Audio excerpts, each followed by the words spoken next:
చక్కటి పాట పాడిన లిల్లీకి ప్రభు ఆశీర్వదించిన గాక. మంచిది. దేవుని యొక్క వాక్యములోనికి మనం వెళ్దాము. కొద్ది నిమిషాలు ప్రభు నాకు ఇచ్చిన సమయాన్ని బట్టి కొన్ని మాటలు మరి మనం విందాము. ఈ దినం సమయాన్ని నాకు ఇచ్చిన దైవజనులు నాన్నగారికి, మనల్ని ఎంతవరకు ఆరాధనలో నడిపించిన తమ్ముడు యష్యాకి మరి ప్రత్యేకమైన వందనాలు. మరి మీకు అందరికీ కూడా ప్రభు అయిన యేసుక్రీస్తు నామమున అందరికీ కూడా వందనాలు మరి చెల్లిస్తూ ఉన్నాను. ప్రభు మనలను మెండుగా దీవించును గాక, బలపరచును గాక. మనలను ఆత్మీయ జీవితంలో ఎంతవరకు నడిపించాడు, ఇక ముందు నడిపించబోతూ ఉన్నాడు. దేవునికి కృతజ్ఞతాస్తుతులు చెల్లించుదాం. హల్లెలూయా, హల్లెలూయా. ఈరోజు కృతజ్ఞత గురించి కొన్ని శ్రేష్టకరమైన మాటలను మనం విందాము, మనము నేర్చుకుందాము. దేవునికి ఆశీర్వాదాలు మెండుగా మనమందరం కూడా పొందుకుందాం. ఓకే, ఇంకెవరు కూడా మాట్లాడడానికి వీల్లేదు. నాకు ఇచ్చిన సమయాన్ని బట్టి మాత్రం కొన్ని మాటలను చెప్తాను. నా సమయం అయిపోతే నా మాటలు నేను కట్ చేసి తర్వాత భాగములో మరి నేను చెప్పడానికి నేను ప్రయత్నం చేస్తాను. నేను దేవునికి స్తోత్రం. హల్లెలూయా. సంవత్సరం అంతం వరకు కూడా దేవుడు మనల్ని ఏం చేశాడు? కాపాడాడు. ఇంకా మనకి ఎన్ని దినాలు ఉన్నాయి చెప్పాలి? 3 దినాలు మాత్రమే ఉన్నాయి. ఈ 3 దినాలు ఎప్పుడు గడుస్తాయి అనుకుంటున్నారా? కళ్ళు మూసుకుని తెరిచేలోపు ఆ 3 దినాలు ఏమవుతాయి? గతించిపోతాయి. మరలా మనకి ఏమొస్తుంది? కొత్త సంవత్సరం వచ్చేస్తుంది. 2026 సంవత్సరము వచ్చేస్తూ ఉంటుంది. అంచేత ఈ సంవత్సరాలు ఇలాగే ఉంటాయి, ఈ రోజులు ఇలాగే ఉంటాయి అని అనుకోవడం మన బలహీనత మాత్రమే. దేవునికి స్తోత్రం. హల్లెలూయా. ఎంతవరకు దేవుడు మనకి బ్రతుకునిచ్చి వస్త్రాన్ని ఇచ్చి అన్ని వేళలా దేవుడు మనలను కాపాడుతూ ఉన్నాడు అంటే ఈ చివరి ఆదివారం వచ్చిన వారందరూ కూడా ధన్యులు అని చెప్పాలి. ఎవరైతే రాలేదో వారు ఈ చివరి అవకాశాన్ని వారు పోగొట్టుకున్నారు. మరలా 25 చివరి ఆదివారం రమ్మంటే అది రాదు గనుక మరి దేవుని యొక్క సన్నిధికి వచ్చిన మనమందరము కూడా ఆత్మీయతలో మరింతగా మనము ముందుకు నడవడానికి, యేసయ్యను వెంబడించడానికి, యేసయ్య చెప్పిన మాటలను మనము నేర్చుకోవడానికి చక్కటి శ్రేష్టకరమైన సమయాన్ని పరిశుద్ధాత్మ దేవుడు మరి జరిగించి నడిపిస్తూ ఆయన సన్నిధిలో మనలను ఉంచారు. దేవునికి స్తోత్రం. హల్లెలూయా. సంవత్సరాంతము దయా కిరీటము ధరింపజేసి ఉన్నావు అని దేవుని యొక్క వాక్యము మనకి సెలవిస్తూ ఉంది. ఆ మాట ఒకసారి చదవండి. ఎక్కడ ఉంటుంది ఆ మాట? ఎన్నో కీర్తన? ఎన్నో కీర్తన అండి? మర్చిపోరా. ఎన్నో కీర్తన? 65వ కీర్తన. 65:11 చదవండి ఒకసారి. 65:11 చదవండి. సంవత్సరమును నీ దయా కిరీటము ధరింపజేసి ఉన్నావు, నీ జాడలు సారము వెదజల్లుచున్నవి. రాజైన దావీదు గారు, ప్రధాన గాయకుడైనటువంటి దావీదు చక్కటి మాటలను మనకు నేర్పిస్తూ ఉన్నారు. ఈ మాటలు ఎక్కువగా ఎక్కడ చదువుతాము? బర్త్డేలో, ఎక్కువగా పుట్టినరోజు వేడుకలో ఈ మాట ఎక్కువగా దైవజనులు చదివి మనకు వివరణ చేస్తూ ఉంటారు. సంవత్సరమును దయా కిరీటము ధరింపజేసి ఉన్నావు. ఏ కిరీటం అంట? దయా కిరీటము ధరింపజేస్తాడంట. దయా కిరీటము ఎప్పుడైనా చూసామో మనం? చెప్పాలండి. ఈ భూలోకంలో బోల్డ్ కిరీటాలు ఉన్నాయి, లేకపోలేదు. ఏం కిరీటాలు ఉన్నాయి? బోల్డ్ కిరీటాలు ఉన్నాయి. అల్లరి స్టార్ ఒక కిరీటం, మెగా స్టార్ ఒక కిరీటం, సూపర్ స్టార్ ఒక కిరీటం, రిన్ సబ్బు వాడండి, సూపర్ రిన్ అది ఒకటి. ఈ విధంగా చూస్తే ఈ భూలోకములో ఉన్న కిరీటాలు. యేసయ్య మనకిచ్చే కిరీటం ఎలాంటిదో తెలుసా? దయా కిరీటము ఎవరికిస్తాడు? యేసయ్యను నమ్ముకున్న బిడ్డలకి, ఆయన యందు భయభక్తులతో ఉన్నటువంటి వారి ఎడల, ఆయన సన్నిధిలో ఆత్మీయతలో నడుస్తున్నటువంటి వారి మీద దయా కిరీటాన్ని నేను ప్రోక్షింతాను అంటున్నాడు ఆయన. దేవునికి స్తోత్రం. హల్లెలూయా. దయ అనగా కృప అనగా ఏంటి? దేవుని యొక్క, చెప్పండి, దయా జాలి. దేవునికి స్తోత్రం. హల్లెలూయా. అందుకనే ఆయన కృపా సమృద్ధి కలిగిన వాడు. కృపలోనే ఉందంత. ఎందులో ఉంది? 2 అక్షరాలు కలిగి ఉన్నటువంటి కృప. కృప అనగా దయ.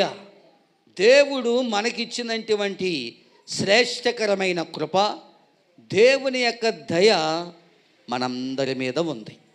మన మీదే కాదు, మన పిల్లల మీద ఉంది, మన రక్త సంబంధుల మీద ఉంది, మన చుట్టాల మీద ఉంది, అందరి మీద ఆ దయ ఉంది. ఆ దయ లేకపోతే మనం తిరగగలమా? నడవగలమా? భోజనం చేయగలమా? వస్త్రాలు కట్టుకోగలమా? లేదు. ఆయన కృప ఉండడం వలన మనము బ్రతికి ఆయన సన్నిధిలో ఆరాధన చేయడానికి, ఆయనను స్తుతించే భాగ్యాన్ని యేసయ్య పరమతండ్రి మనకు దయచేశాడు. దేవునికి స్తోత్రం. హల్లెలూయా. సంవత్సరం అంతా కూడా కాపాడిన దేవునికి, సంవత్సరం అంతా కూడా మనలను చూచే దేవునికి.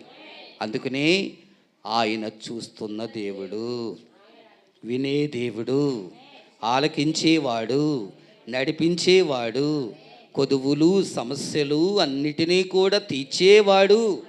దేవునికి స్తోత్రం. హల్లెలూయా. కొంతమంది బతకస్తులు ఏమనుకుంటారంటే, సంవత్సరం మామూలేరా, రోజులు మామూలే, సమయం మామూలే, టైము మామూలే, అలాగుంటుంది, ఇలాగుంటుంది, 2026 వచ్చేస్తుంది, అది కూడా మామూలుగానే ఉంటుంది అనుకుంటారు కొంతమంది. ఎవరు అనుకుంటారో తెలుసా? యేసయ్య ప్రేమను ఎరగని వారు. Praise the Lord. హల్లెలూయా. ఎరిగిన వారు ఏమనుకుంటారు? యేసయ్య ఈ సంవత్సరం అంతా కూడా కాపాడుతూ ఉన్నందుకే నీకు స్తోత్రము నాయనా, నీకు కృతజ్ఞతాస్తుతులు చెల్లిస్తూ ఉన్నాము నాయనా. ఎంత ఆరాధన చేసినా, ఎంత తప్పించినా, ఎంత ప్రార్థన చేసినా తనివి తీరదు నాయనా అని ప్రార్థన చేసుకుంటూ మనం ముందుకు వెళ్ళాలి. దేవునికి స్తోత్రం. హల్లెలూయా. 5 నెలలు బ్రతికి చనిపోయిన వాళ్ళు ఉన్నారు. అర్థమైందా? 1 నెలే బ్రతికి చనిపోయిన వాళ్ళే ఉన్నారు. మీరన్నట్టుగానే 2 దినాలే బ్రతికి చనిపోయిన వాళ్ళే ఉన్నారు. ఈ 12 నెలలు కూడా బ్రతకడానికి, ఈ 12 నెలలు కూడా మనలను కాపాడడానికి, ఈ 12 నెలలు కూడా మనము పోషింపబడడానికి యేసయ్య మనకిచ్చిన శ్రేష్టకరమైన కృప. దేవునికి స్తోత్రం. హల్లెలూయా. యేసన్న గారు ఒక పాటలో అంటారు, కృతజ్ఞత లేని వారు వేల కొలదిగా, చెప్పాలి, వేల కొలదిగా కూలిపోతున్నారంట. ఎవరు లేనోళ్ళు? కృతజ్ఞత లేకపోవడం అంటే అర్థం ఏంటి? దేవుడు ఒక మేలు చేశాడు అనుకుందాం, ఆ మేలు ఆ వ్యక్తికి జ్ఞాపకం ఉండదు, తర్వాత ఉంటుందా? ఆ జ్ఞాపకం లేనివాడిని ఏమంటాము? ఆడి కృతజ్ఞత లేదు అంటాం. దేవునికి స్తోత్రం. హల్లెలూయా. అందుకును కృతజ్ఞత కలిగిన వాళ్ళందరూ కూడా దేవునికి ఏం చెప్తారు? కృతజ్ఞతాస్తుతులు 2 చేతులు జోడించి, యేసయ్యా నువ్వు ఇచ్చిన కృతజ్ఞతను బట్టి స్తోత్రము నాయనా, వేల కొలది వందనాలు నాయనా నీకు అని చెప్తాం. దేవునికి స్తోత్రం.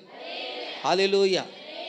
ఆయన ఇంకా ఏం చెప్తాడంటే 100వ కీర్తనలో ఏమంటాడంటే, యెహోవాయే దేవుడని తెలుసుకుని ఆయనే మనలను పుట్టించెను, మనం ఆయన వారము, మనం ఆయన ప్రజలము, ఆయన మేపు గొర్రెలము అని. ఇంకా అక్కడ ఏం చెప్తాడంటే, కృతజ్ఞతాస్తుతులు. చాలా స్పీడ్గా ఉన్నారు నాకంటేని. దేవునికి స్తోత్రం. హల్లెలూయా. ఇక్కడ మనము వాక్యములో చూస్తూ ఉంటుంటే 100వ కీర్తనలో చూస్తే, కృతజ్ఞతార్పణలు చెల్లించుచు. ఎవరి గుమ్మం? దేవుని గుమ్మం. గుమ్మం అనగా దేవుని యొక్క మందిరానికి మనం వచ్చాం. ఏమండి అంతేనా? మందిరానికి మనం వచ్చాం. ఎవరి గురించి వచ్చాము? దేవుని గురించి వచ్చాం. దేవుని మాట గురించి వచ్చాం. ఆయన చేసే అద్భుతాల గురించి మనం వచ్చాం. ఆయన చేసే క్రియల గురించి వచ్చాం. నీవు నేను దేవుని మందిరానికి వచ్చినప్పుడు మొట్టమొదటిగా, దేవా, నా నడకలో, నా ప్రవర్తనలో, నా మాదిరిలో నన్ను నీ సన్నిధికి నడిపించినందుకై స్తోత్రము నాయనా అని చెప్పాలి. అలా చెప్పారు ఎవరన్నా? వచ్చిన వెంటనే దేవునికి స్తోత్రం, హల్లెలూయా. అలాగ చెప్పిన తర్వాత ఆరాధనలోకి మనం వెళ్ళాలి, అనగా ప్రార్థనలోనికి మనము వెళ్ళాలి. ఘనమైన ఆశీర్వాదాలు దేవుడు ఇస్తాడు, మనకి ఖచ్చితంగా ఇస్తాడు. ఆయన ఇచ్చేవాడు. అర్థమవుతుందండి? ఆయన ఇచ్చేవాడు, తీసుకునేవాడు కాదు. ఆయన ఏం చేసేవాడు? ఆయన ఇచ్చేవాడు. అందుకనే దేవునికి ఎంత ఘనమైనటువంటి తలాంతులు దేవుడు మనకి ఇచ్చి, ఉపకారాలన్నీ కూడా దేవుడు మనకి ఇచ్చి, ఏ సహాయం అడిగినా సహాయాన్ని మనకి ఇచ్చిన దేవునికి ఎలాంటి కృతజ్ఞతాస్తుతులు చెల్లించాలండి? ఎంత కృతజ్ఞతాస్తుతులు చెల్లించినా తనివి తీరుతుందా? తనివి తీరదండి. దేవునికి స్తోత్రం, హల్లెలూయా. మొదటి మాట ఏంటో తెలుసా? ఆయన మనలను పుట్టించిన దేవునికి కృతజ్ఞతాస్తుతులు చెల్లించాలి. దేవునికి స్తోత్రం, హల్లెలూయా. ఎలాగొచ్చాం మనం? లేదండి, మా అమ్మ కడుపులో నుంచి వచ్చానండి, నేను మా నాయన దగ్గర నుంచి వచ్చానండి అంటామా? ఆ మాట మంచిదే, కానీ అసలు ఆ కన్న తల్లి ఎక్కడి నుంచి వచ్చింది? మాట్లాడరా? దేవుని దగ్గర నుండి ఆయన పోలుకు చొప్పున మనం వచ్చాం. అంతేనా? ఏమండి అంతేనా? నిర్మాణము చేశాడు ఆయన. ఏం చేశాడు ఆయన? నిర్మాణము చేశాడు, నిర్మించాడు. ఆయన నిర్మించాడు. ఆయన సృష్టి వింతైన సృష్టి అన్నమాట. ఆ వింతైన సృష్టి ద్వారా ఆయన పోలిక చొప్పున మనము వచ్చాం.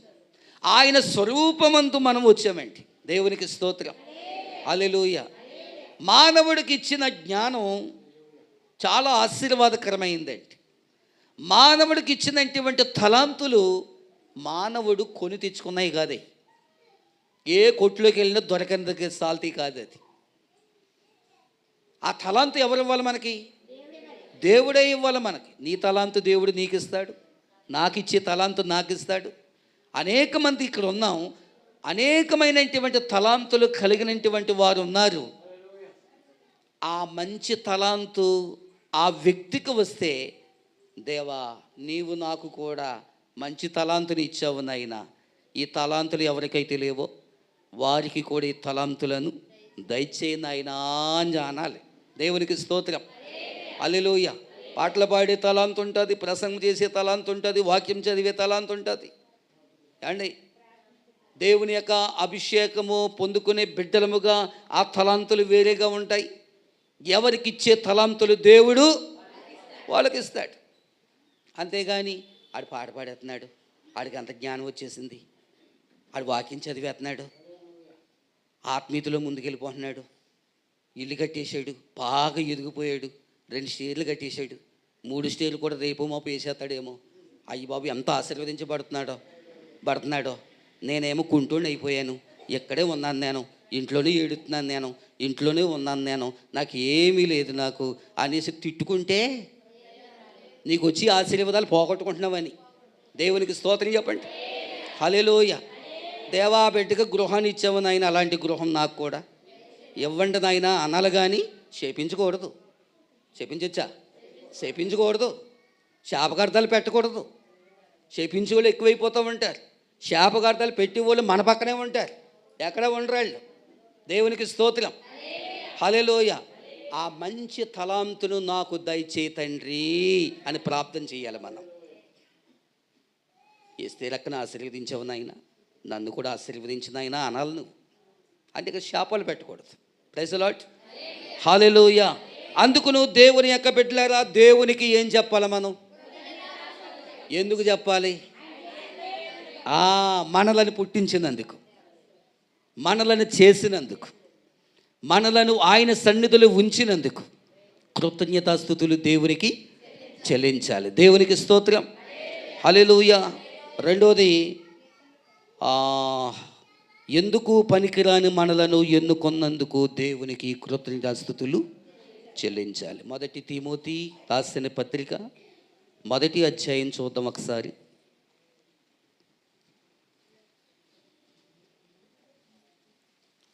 1 తిమోతి రాసిన పత్రిక 1వ అధ్యాయం 12-13 చదువుదాం.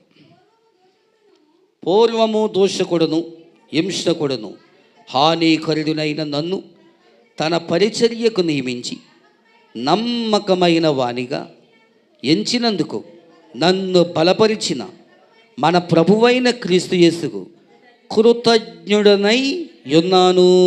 దేవునికి గట్టిగా స్తోత్రాలు చెల్లించుదామా. హల్లెలూయా, హల్లెలూయా. ఎవరు చెప్తున్నారు ఈ మాటలో? హలో, అపోస్తులుడైన పౌలు గారు చెప్తున్నారు. పౌలు గారు అంటే కుదరదు. పౌలు గారు అంటే ఏమనుకుంటాను, పొలమూరి పౌలు గారు ఏమనుకుంటారు, అంతేనా అండి? అపోస్తులుడైన పరిశుద్ధుడైనటువంటి పౌలు గారైనా ఆయన ఏమంటాడంటే, నేను దోషకుడును హింసకుడును హానికరుడను, సువార్త పరిచర్యలో నేను చేస్తా ఉన్నానంటే, సంఘాలు కట్టబడ్డాయంటే, విశ్వాసులందరినీ కూడా ఆత్మీయతలు నేను ముందుకు నడిపించానంటే నా తెలివి కాదు, నా జ్ఞానము కాదు, యేసయ్య నన్ను మార్చాడు. నా జీవితం అంతా కూడా ఏమైపోయింది? మారిపోయింది. దేవునికి స్తోత్రం. హల్లెలూయా. ఎంత దేవుడు నన్ను మార్చిన దేవునికి, సువార్త పరిచర్యలలో నన్ను నిలబెట్టిన దేవునికి, రక్తపాతము చేసినటువంటి నన్ను మార్చిన దేవునికి ఎంతగానో నేను కృతజ్ఞతాస్తుతులు నేను చెల్లించాలి అన్నాడు. కృతజ్ఞతలు నేను చెల్లించాలి, కృతజ్ఞుడనై ఉన్నాను నేను అని పౌలు గారే చెప్తాడు ఈ మాట. గట్టిగా స్తోత్రాలు చెల్లించాలి. హల్లెలూయా. పౌలు గారు చెప్పబడి ఉన్నటువంటి మాట మనమందరము కూడా యేసు ప్రభువుని నమ్ముకొని వచ్చిన వాళ్ళం కాదు. ఒక దశలో వేరేగా ఉన్నాం మనం. ఆ స్థితిలో నుండి ఈ స్థితికి రావడానికి మన వెనక ఉన్నటువంటి ఆత్మీయ నాయకులు ఉన్నారు మనకి.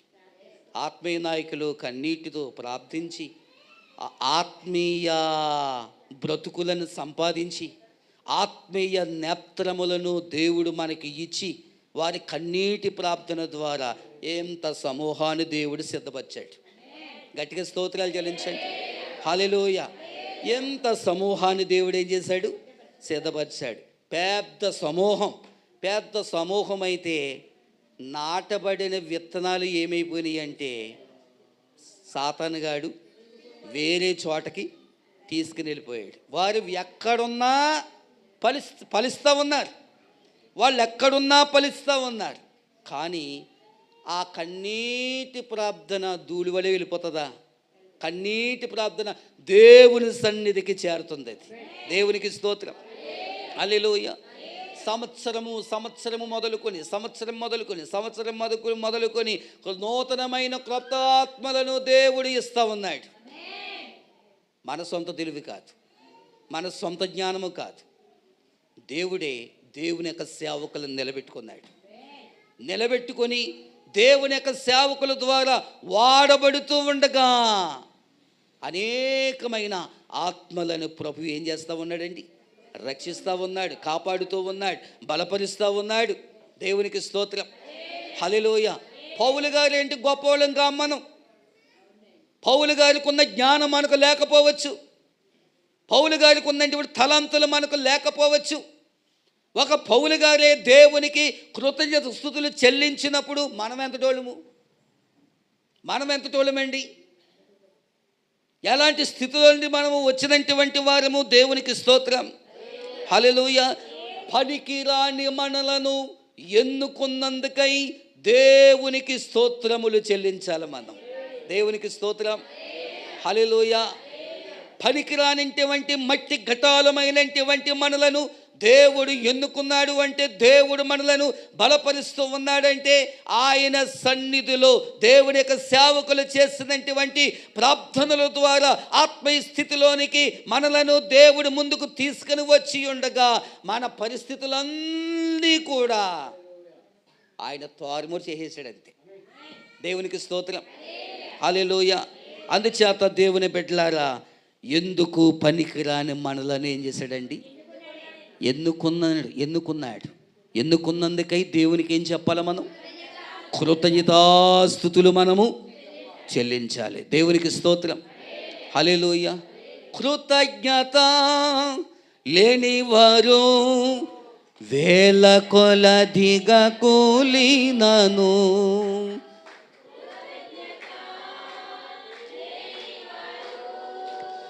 వేల కొలదిగా కూలినను, కృపావాక్యమునకు సాక్షులమై, కృపావాక్యమునకు సాక్షులమై, కృప వెల్బడి కృపను పొందేదవు, కృప వెల్బడి కృపను పొందేదవు. ఆనందయాత్ర ఇది ఆత్మీయ యాత్ర, యేసుతో నూతన యెరూషలేము యాత్ర, మన యేసుతో నూతన యెరూషలేము యాత్ర. ఆనందయాత్ర ఇది ఆత్మీయ యాత్ర, యేసుతో నూతన యెరూషలేము యాత్ర, మన యేసుతో నూతన యెరూషలేము యాత్ర. హల్లెలూయా. హల్లెలూయా. మూడవదిగా మనం చూస్తే, మనలను సజీవులనుగా ఉంచినందుకై కృతజ్ఞతాస్తుతులు చెల్లించాలి. ఎవరు కృతజ్ఞతాస్తుతులు చెల్లించారో వాక్యములు మనం చూద్దాం. యెషయా గ్రంథము చూడండి, 38వ అధ్యాయం 38వ అధ్యాయంలోను 38వ అధ్యాయం 19వ వచనం మనం చదువుకుందాం.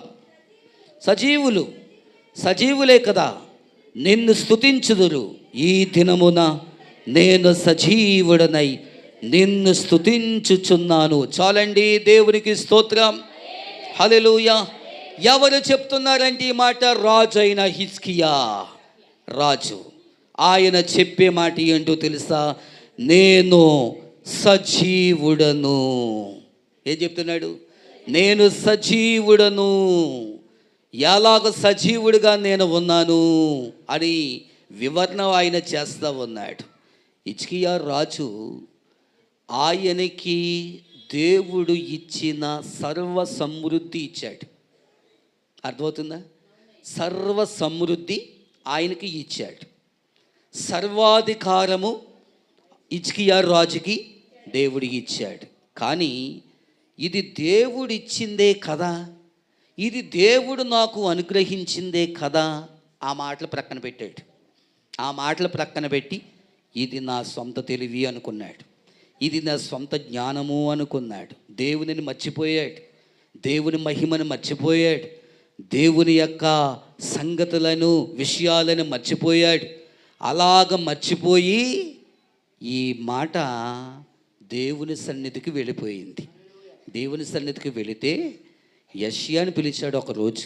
ఎవరైనా ప్రవక్త అయినా యెషయాని పిలిచి, ఇదిగో యెషయా, హిజ్కియా రాజు దగ్గరికి వెళ్ళి ఈ వర్తమానం చెప్పు అని చెప్తాడు. ఏంటి నాయనా, ఏ వర్తమానం నేను చెప్పాలి? నన్ను మర్చిపోయాడు రాజు, నా మీద విశ్వాసం లేదు, నా మీద నమ్మకము లేదు, అసలు దేవుడు ఉన్నాడనే సత్యాన్ని హిజ్కియా రాజు ఏం చేశాడండి? మర్చిపోయాడు. నువ్వు వెళ్ళి, ఇదిగో హిజ్కియా, నువ్వు మరణమవుతున్నావు, నీవు నీ ఇల్లు చక్కబెట్టుకొనమని వెళ్ళి చెప్పు, ఈ వర్తమానము చెప్పు అనగానే యెషయా వెళ్ళి, అయ్యా రాజా, పరమతండ్రి నన్ను పంపించాడు, ఇదిగో వర్తమానము చెప్పగానే ఆ రాజు దుఃఖించాడు, ఆ రాజు ఏడ్చాడు, ఆ రాజు కన్నీరు కార్చాడు, ఆ రాజు పశ్చాత్తాపపడ్డాడు, ఆ రాజు ఎంతగానో ఏడ్చాడు. ఎవరో ఏడవలేనటువంటి ఏడుపు హిజ్కియా రాజు ఏడ్చాడు. గోడ తట్టు త్రిప్పుకునే మాట ఉంటుంది. తన ముఖమును ఆ గోడ తట్టు త్రిప్పుకొని పశ్చాత్తాపపడుతూ ప్రార్థన చేస్తా ఉన్నాడు. తండ్రి, నన్ను క్షమించు నాయనా, నా మనవి విను నాయనా, నా మనవి నీ సన్నిధికి చేర్చుకో నాయనా, ఇక మీదట నేను అలాగుండను నాయనా, నా మనసును నేను మార్చుకుంటున్నాను నాయనా, నా మనసు నేను మార్చుకుంటున్నాను, నా హృదయాన్ని నేను మార్చుకుంటున్నాను, నన్ను కరుణించు నాయనా, నన్ను బలపరచు నాయనా అని కన్నీటి ప్రార్థన చేశాడండి. ఆ కన్నీటి ప్రార్థన దేవుని సన్నిధికి వెళ్ళింది. ఒకరోజు దేవుని సన్నిధికి వెళ్ళి మరలా రెండవ వర్తమానము యెషయా ద్వారా పంపించాడు. పంపించగానే ఆ వర్తమానం ఏం చెప్పాడు? ఇదిగో హిజ్కియా, నువ్వు చేసిన ప్రార్థన దేవుడు ఆలకించాడు, ఇంకా నీకు 15 సంవత్సరాలు ఆయుస్సు నీకు పొడిగిస్తున్నానని చెప్పమన్నాడు దేవుడు. ఇదిగో వర్తమానము తెచ్చాను అని చెప్పడం తోలుగా రాజు ఆ దినము నుండి కూడా కన్నీటి ప్రార్థన ఆప్ చేయలేదు, పశ్చాత్తాపపడిన ప్రార్థన ఆప్ చేయలేదు, ఆత్మీయమైనటువంటి పరుగు ఆప్ చేయలేదు, ఆత్మీయమైనటువంటి స్థితులు ఆప్ చేయలేదు. ఆయన జీవించినంత కాలం వరకు కూడా యేసై కొరకే బ్రతికాడు. దేవునికి స్తోత్రం, హల్లెలూయా. రాజుని ఎంతగానో ఆశీర్వదించాడు, బలపరిచాడు. ఈ రోజున మనం కూడా ఆస్తిపాస్తులు అన్నీ ఉండి, తినడానికి తిండి ఉండి, కట్టుకోవడానికి వస్త్రాలుండి, నివాసం ఉండడానికి గృహాలు ఉండి, ఏసీలుండి, కరెంటు ఉండి, కూలర్ ఉండి, ఫ్రిడ్జ్లుండి, డబల్ కాట మంచాలుండి, అన్నీ ఉన్నప్పుడు దేవునిని ఏం చేస్తాం చెప్పండి?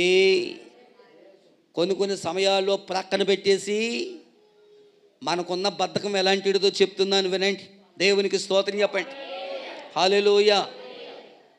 చివరి శుక్రవారం దంచకుండా వచ్చేస్తారేమో అనుకున్నాం. మొన్న కొంతమంది అక్కలు నాతో ఏమన్నారంటే, తమ్ముడా, నిజంగా నాకు శుక్రవారం అని గుర్తులేదు, నిజంగా మొన్న జరిగిన ఆరాధన ఆదివారంలాగే అనిపించింది, అని చేత మర్చిపోయాను తమ్ముడా అన్నారు కొంతమంది. మరి ఏం చేయండి అని చెప్పండి. పోన్లే, మర్చిపోయారు కదా, దేవుణ్ణి అడగండి, క్షమించమని అడగండి దేవుణ్ణి అన్నాను నేను. గట్టిగా స్తోత్రాలు చెల్లించి, హల్లెలూయా. కొంతమంది ఉన్నారు, ఆరాధన ఆగింది అనుకున్నారా? ఆశీర్వాదకరంగా జరిగింది. వచ్చిన వాళ్ళు చేతులు ఎత్తండి అమ్మ శుక్రవారం.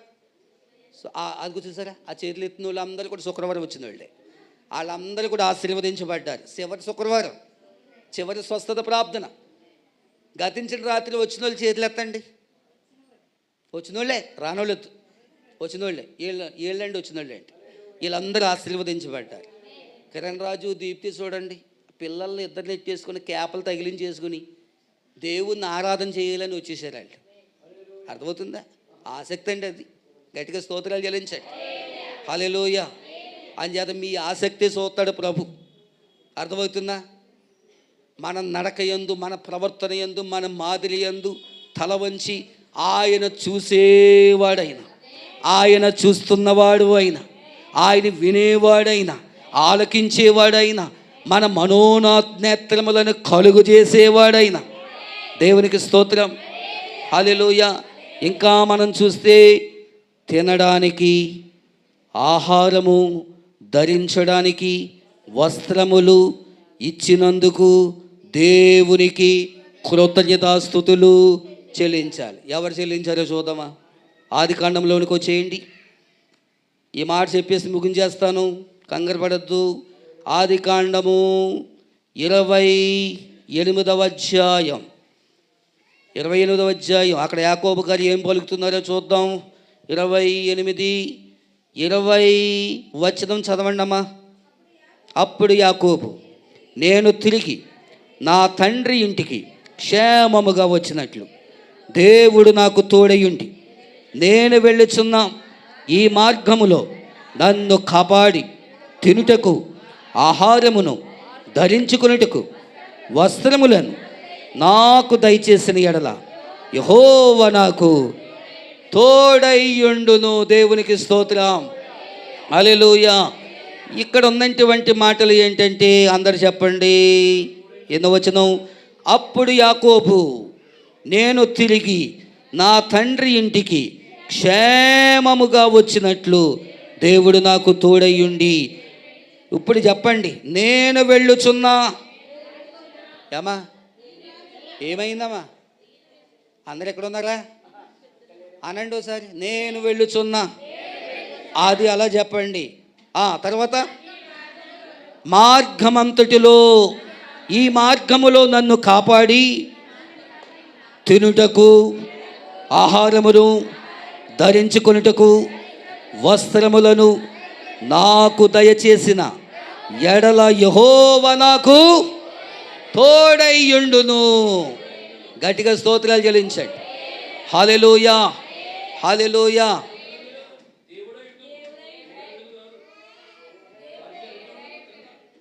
వాక్యములో మనము చూస్తూ ఉంటుంటే 20వ వచనములు మనం చూస్తే, వస్త్రములు నాకు దయచేసిన యెహోవా నాకు దేవుడై యుండును. దేవునికి స్తోత్రం, హల్లెలూయా. ఆయన కనుదృష్టి మన మీద ఉంచాడు దేవుడు. అవునంటారా? కాదంటారా? ఆయన కనుదృష్టి మన మీద ఉంచాడు. వాక్యం చదివినప్పుడు కొంచెం తడబడ్డది, ఈ కళ్ళజోడు సరిగ్గా కనిపించక మన్నించండి. దేవునికి స్తోత్రం చెప్దామా? హల్లెలూయా. అందుకును దేవుని యొక్క బిడ్డలారా, ఆయన మనకేమిచ్చాడు? వస్త్రాలను ఇచ్చాడు, ఆహారాన్ని ఇచ్చాడు, వసతులన్నీ కూడా ఇచ్చాడు. ఇచ్చాడా? ఎలాగిచ్చాడు? మన తెలివి అనుకుంటున్నారా? మన జ్ఞానం అనుకుంటున్నారా? మన బలము అంతకంటే కానీ కాదు. దేవుడే ఇచ్చాడు ఈ బలము, దేవుడే ఇచ్చాడు ఐశ్వర్యం, దేవుడే ఇచ్చాడు ఈ ఆశీర్వాదం. అందుకని యాకోబుని ఎలా కాపాడాడు అనుకుంటున్నారు? ఎలా దీవించాడు అనుకుంటున్నారు? ఎలా బలపరిచాడు అనుకుంటున్నారు? అందుకని యాకోబు ఎవరిని స్తుతించాడంట? దేవునిని స్తుతించాడంట. దేవుని యొక్క సన్నిధిలో ఆయన కాపాడుతూ ఉన్నట్లుగా మనము చూస్తూ ఉన్నాం. దేవునికి స్తోత్రం, హల్లెలూయా. ఆయన ఏమంటున్నాడు? క్షేమంగా నేను వచ్చినట్లు. ఎలాగంట? క్షేమంగా నేను వచ్చినట్లుగా నన్ను నీవు ఆశీర్వదించిపోతూ ఉన్నందుకై నీకు స్తోత్రము నాయనా అంటున్నాడు. అంతేకాకుండా వస్త్రాలు నీవు నాకు ఇచ్చావు నాయనా, ఆహారాన్ని నాకు సిద్ధపరిచావు నాయనా, ఆహారాన్ని నాకు ఇచ్చావు నాయనా. ఆహారం ఇచ్చినందుకై నీకు స్తోత్రము నాయనా, వస్త్రాలు ఇచ్చినందుకై నీకు స్తోత్రము నాయనా. ఎనలేనటువంటి కార్యాలన్నీ కూడా నా జీవితంలో ఇచ్చినందుకై నీకు స్తోత్రము నాయనా అని ఎవరిని గణపరుస్తున్నాడు? దేవునిని గణపరుస్తూ ఉన్నాడు. దేవునికి స్తోత్రం, హల్లెలూయా. ఈరోజు దేవుని బిడ్డలారా, దేవునిని ఎలా గణపరుస్తూ ఉన్నాం? ఈ సంవత్సరం అంతా కూడా దేవుడు మనల్ని కాపాడాడు కదా. ఈ సంవత్సరం అంతా కూడా మన యొక్క అడుగుల్లో కానీ, మన స్థిరత్వములో కానీ, మన యొక్క నడవడికలో కానీ, మన యొక్క క్యారెక్టర్లో కానీ, ఈ సంవత్సరం అంతా కూడా జనవరి మొదలుకొని ఈ డిసెంబర్ వరకు కూడా ఆయన దయగలస్తముతో కాచి కాపాడుతూ ఉన్నందుకై దేవునికి మనము కృతజ్ఞతాస్తుతులు మనము చెల్లించవలసిన వారమై ఉన్నాం. దేవునికి స్తోత్రం, హల్లెలూయా. కళ్ళు ముయ్యండి, ప్రార్థన చేసుకుందాం. అందరు కూడా తలలు వంచండి, కళ్ళు మూసుకోండి. ప్రార్థనలో మనము ఏకీభవించుతాం. దేవా, ఈ దినమందు నాయనా మీరు మాతో మాట్లాడినందుకై నీకు స్తోత్రాలు నాయనా. దేవునికి కృతజ్ఞతాస్తుతులు చెల్లించాలి, కృతజ్ఞలముగా మనము ఉండాలి. గతించిన జనవరి మొదలుకొని, జనవరి నెల మొదటి ఆదివారం మొదలుకొని డిసెంబర్ నెల చివరి ఆదివారం వరకు కూడా అపాయకరమైన గండాలు, ఎన్నో ఆపదలు, ఎన్నో శ్రమలు, ఎన్నో ఇబ్బందులు, ఎన్నో శోధనలు, కొన్ని కార్యాలు ఎవరికి చెప్పుకోలేనివి కూడా ఉన్నాయి. అలాంటివన్నీ కూడా దేవునికి అప్పగించాం. ఆయన కరుణశీలుడు, ఆయన కృపా సమృద్ధి కలిగిన వాడు. అందుకనే మనలను దేవుడు సృష్టించిన దేవునికి కృతజ్ఞతాస్తుతులు మనము చెల్లించవలసిన వారమై ఉన్నాం. అందుకనే పౌలయ్య గారిని దేవుడు ఆశీర్వదించాడంటే పౌలు గారు దేవునికి కృతజ్ఞతాస్తుతులు చెల్లించాడు. నీవు నేను అందరము కూడా దేవుని యొక్క సన్నిధిలో ఉన్నప్పుడు దేవునికి కృతజ్ఞతాస్తుతులు మనము చెల్లించాలి. కృతజ్ఞత కలిగి ఉండాలి. ఎవరిలో అయితే కృతజ్ఞత కలిగి ఉంటారో, ఎవరిలో అయితే కృతజ్ఞముగా ఉంటామో దేవుడు వారిని ఆశీర్వదిస్తాను అని దేవుడు మనకి సెలవిస్తూ ఉన్నాడు. దేవుని బిడ్డ, సహోదరి సహోదరుడా, పరిశుద్ధాత్మ దేవుడు ఈ దినమందు మనందరితో కూడా ప్రభు మాట్లాడాడు. దేవుని యొక్క సన్నిధిలో నోరారా మనసారా తనివి తీరా దేవుని యొక్క వాక్యాన్ని మనము నేర్చుకుంటూ ఉన్నాం. ఏ రీతిగా మనం స్తుతిస్తూ ఉన్నాం, ఏ రీతిగా మనం ఆయన సన్నిధిలో మహిమపరుస్తూ ఉన్నాం, ఘనపరుస్తూ ఉన్నాం. పిండమునయుండగని కన్నులకు మరుగై నేనుండలేదయ్యా, పిండముగా కన్నులకు మరుగై నేనుండలేదయ్యా, విచిత్రముగా నిర్మించితివి, ఆశ్చర్యమే కలుగుచున్నది, విచిత్రముగా ఆశ్చర్యమే కలుగుచున్నది. ధన్యవాదం యేసు రాజా, ధన్యవాదం యేసు రాజా, నన్ను చూచువాడా, నిత్యం కాచువాడా, నన్ను చూచువాడా, నిత్యం కాచువాడా. పాద సన్నిధిలో నైనా స్తోత్రాలు చెల్లిస్తూ ఉన్నాము నైనా. ఎంతవరకు నైనా గతించిన జనవరి మొదలుకొని ఈ డిసెంబర్ నెల చివరి ఆదివారం వరకు నైనా నీ సజీవమైన రెక్కల నీడలో మమ్మల్ని కనికరించి బలపరిచి నడిపిస్తున్న విధానమును బట్టి స్తోత్రాలు నైనా. ఇంతవరకు మీరు మాతో మాట్లాడారు. నీ వాక్యము ఎంతో ఆశీర్వాదకరమైనది, మా జీవితాలనే మార్చివేస్తుంది నాయన. ఈ సంవత్సరం అంతా కూడా కాపాడిన దేవునికి కృతజ్ఞతాస్తుతులు మేము చెల్లించాలి నాయన. కృతజ్ఞత మేము చెల్లించకపోతే కృతజ్ఞలము కాము మేము కనుక యేసయ్యా, నీ సన్నిధిలో మేమందరము కూడా కాపాడిన దేవునికి కృతజ్ఞతాస్తుతులు మేము చెల్లించాలి నాయన. కృతజ్ఞత మేము కలిగి ఉండాలి. పౌలు గారు కృతజ్ఞత కలిగి ఉన్నారు. అనేకమైన భక్తులు కృతజ్ఞత కలిగి ఉండి ఆయన సన్నిధికి, ఆయన ప్రేమకు, ఆయన మాటకు లోబడి విధేయులుగా ఉన్నారు నాయన. ఈ దినమందునైనా మేమందరము కూడా ఎంతవరకు నైనా మేము ఆరాధన చేశాము అంటే, ఎంతవరకు నైనా నేను స్తుతించాము అంటే నైనా కృతజ్ఞత భావము కలిగి నీ సన్నిధిలోనైనా ఆరాధించే బిడ్డలముగా, స్తుతించే బిడ్డలముగా, ఆరాధించే బిడ్డలముగానైనా మమ్మలను దీవించునైనా, మమ్మలను బలపరచునైనా. యేసు నామములో ఈ దినమందునైనా ఈ సంవత్సరమంతా కూడా కాపాడిన దేవునికి నైనా కృతజ్ఞతలు నైనా తెలియజెప్పవలసిన వారమై ఉన్నాం. మమ్మలను ఆశీర్వదించమని, మమ్మలను బలపరచమని నైనా, ఇంకనూ నైనా అనేకమైనటువంటి ఆశీర్వాదములు దయచేయునుగాక, దీవెనలు దయచేయునుగాక. మెండుగా ఆయన కృప ప్రతి బిడ్డ మీద ఉంచును గాక. ఆయన కృప, ఆయన యొక్క సన్నిధి ప్రతి బిడ్డ పైన ఉంచి నడిపించును గాక, బలపరిచును గాక. ఆత్మీయ స్థితిలో మనము ముందుము గాక. రానున్నటువంటి దినాలలో కూడా ఇంకనూ ఆత్మీయమైనటువంటి బ్రతుకు కలిగి, ఆత్మీయమైనటువంటి స్థితి కలిగి మనమందరము కూడా పరిశుద్ధమైన సన్నిధిలో నిలవబెట్టునుగాక. మనలను ఆయన సన్నిధిలో మనందరినీ కూడా బలపరిచి నడిపించునుగాక. మహిమ పొందండి, ఆశీర్వదించమని యేసునామమున ప్రార్థించుకుని వేడుకొంచున్న మా పరమ తండ్రి. ఆమేన్. అందరికీ వందనాలు. సమయం